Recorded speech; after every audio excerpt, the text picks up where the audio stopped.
Hey dear friends, this is doctor Preeti Batra और अपने इस चैनल पे हम बात करते हैं लॉ ऑफ रेजोनेंस की, मैनिफेस्टेशन की एंड लॉ ऑफ अट्रैक्शन की। आपने कभी सोचा है कि दिमाग यानी कि ब्रेन और माइंड यानी कि मन में डिफरेंस क्या है? बहुत से लोग जो है ना वो माइंड और ब्रेन को इंटरचेंजेबली यूज करते हैं, है ना। तो हमको ऐसा लगता है कि हमारा मन और हमारा जो दिमाग है यानी कि हमारा ब्रेन और माइंड एक ही चीज है। आज मैं आपको बताने वाली हूँ कि क्यों ये दोनों चीजें डिफरेंट हैं और किस पर काम करने से कौन सा वाला ऑर्गन है जिसके ऊपर इम्पैक्ट पड़ता है। तो होता ही है माय डियर फ्रेंड्स कि जो हमारा माइंड है ना, माइंड हमारी बॉडी के हर सेल में होता है। अगर ऐसा नहीं होता ना तो हमारा हर सेल किस तरीके से उसको पता चल जाता है कि हाथ कहाँ है, नाक कहाँ है, बाकी के ऑर्गन्स कहाँ है, कैसे पता चल जाता है?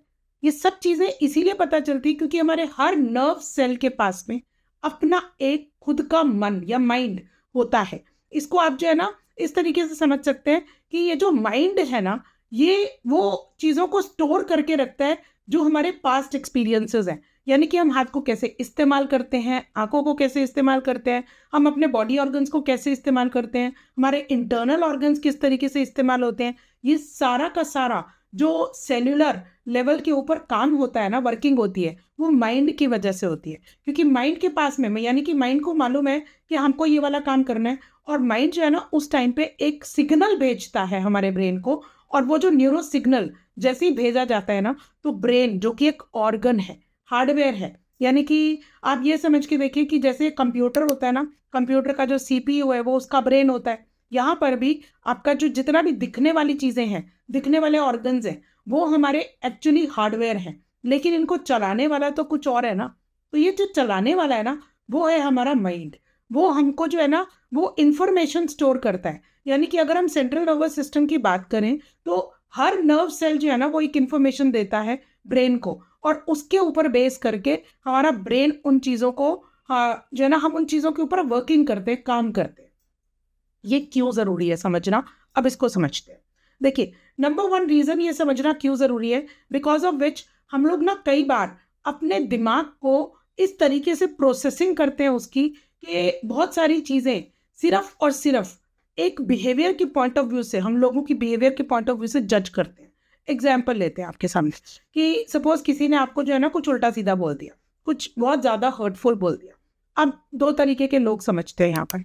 एक एक जो टाइप का इंसान है ना वो उस हर्टफुल जो फीलिंग है ना, उस फीलिंग को अंदर तक लेके जाता है, बहुत दिन तक जो है ना वो उस फीलिंग में रहता है, बहुत दिनों तक उस फीलिंग के साथ में जो है ना वो जब जी रहा होता है, वो दूसरे उस इंसान के साथ में बात भी नहीं करना चाहता जिसने ऐसा कुछ बोला होता है।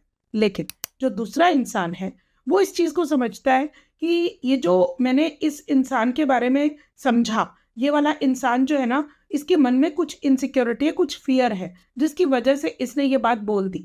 यहाँ में ये समझना है कि दूसरे के माइंड को जो है ना, अगर हम दूसरे की माइंड को समझे तो वो जो फीलिंग है, जो उसका थॉट है, वो कहाँ से आया। जैसे हम ये बात समझते हैं कि उसका थॉट किसी और इनसिक्योरिटी या फियर की तरफ से आ रहा है, उस टाइम पे हमारे माइंड के अंदर एक बात आती है कि मुझे उसके इमोशंस को या उसके बिहेवियर को इतना ज़्यादा सॉल्व करने की ज़रूरत नहीं है जितना कि मुझे खुद के इमोशंस के ऊपर ध्यान देने की ज़रूरत है। तो instead of paying attention to other person's behaviour, that person starts paying attention to himself और हिज ओन इमोशंस। ठीक है, बस इस चीज़ को किस तरीके से करना है ना, यहाँ हमारा माइंड हमारी बहुत हेल्प करता है। कैसे? किसी भी कॉन्सेप्ट को समझने के लिए हमें उसके बारे में उसका मीनिंग निकालना बहुत ज़रूरी है। तो नंबर वन, हमारा माइंड हमारी मदद करता है कि वो जितनी भी हमारी चीज़ें होती हैं हमारी लाइफ में, उन सबको एक मीनिंग देता है।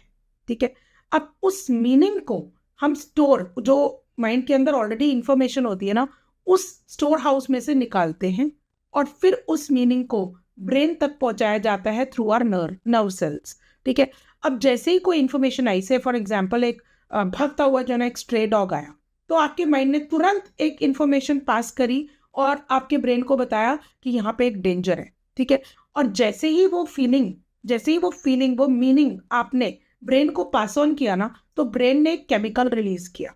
केमिकल यानी कि हार्मोन रिलीज किया, वो हार्मोन है स्ट्रेस का हार्मोन, ठीक है। तो जो हार्मोन हमारे हेड से हार्ट तक गया और हार्ट से हमारे गट तक गया ना, उस इमोशन की वजह से आपने तुरंत दौड़ लगा दी, ठीक है।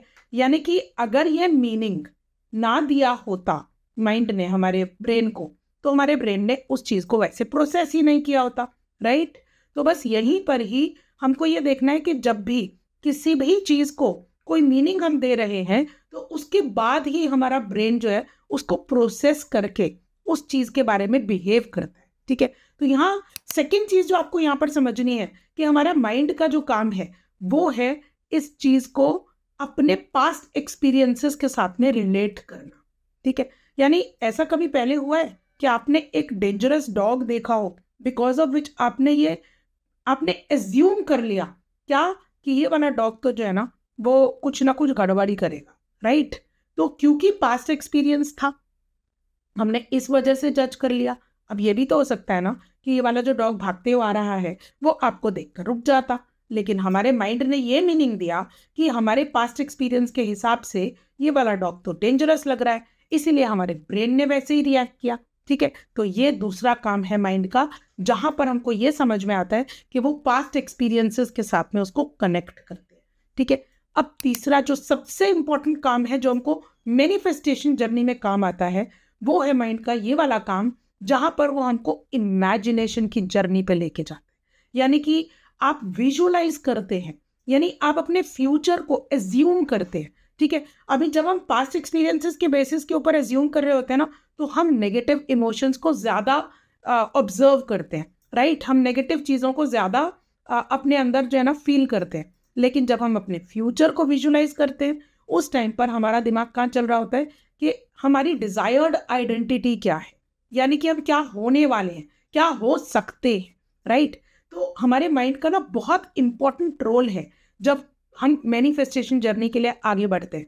वो क्या कि वो जब हमको इमेजिनेशंस यानी कि एज्यूम्ड रियलिटी की तरफ लेके जाता है। ये एज्यूम्ड रियलिटी वो रियलिटी होती है जो हम चाहते हैं कि हम बने, ठीक है। सबसे बड़ा फायदा इस चीज का ये है कि हमारे ब्रेन को ये मालूम ही नहीं होता कि वो जो प्रोसेसिंग कर रहा है वो एक रियल फीलिंग की कर रहा है या एक एज्यूम्ड फीलिंग की कर रहा है। माय डियर फ्रेंड्स, हमारा ब्रेन हर उस चीज की प्रोसेसिंग कर देता है जो चीज उसको माइंड पास ऑन करता है, ठीक है। अब अगर माइंड ने ये मीनिंग पास ऑन कर दिया कि मुझे डॉग से डर लगता है, तो ब्रेन वही वाला हार्मोन रिलीज करेगा जिसकी वजह से आप वहां से उठकर भागेंगे। लेकिन अगर माइंड ने ये वाला मीनिंग प्रोसेस कर दिया कि ये तो बहुत फ्रेंडली डॉग है, ये तो मेरी ये तो मुझे बहुत प्यार करता है, तो उस टाइम पे ब्रेन आपके साथ में वो वाले हार्मोन को सिक्रेट करेगा जिसकी वजह से आप उस इमोशन को फील कर सकेंगे उस डॉग के साथ में भी।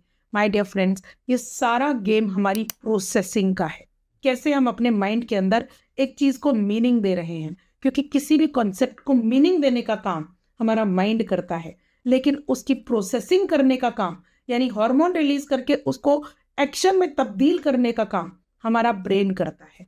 बस ये डिफरेंस है माइंड में और ब्रेन में।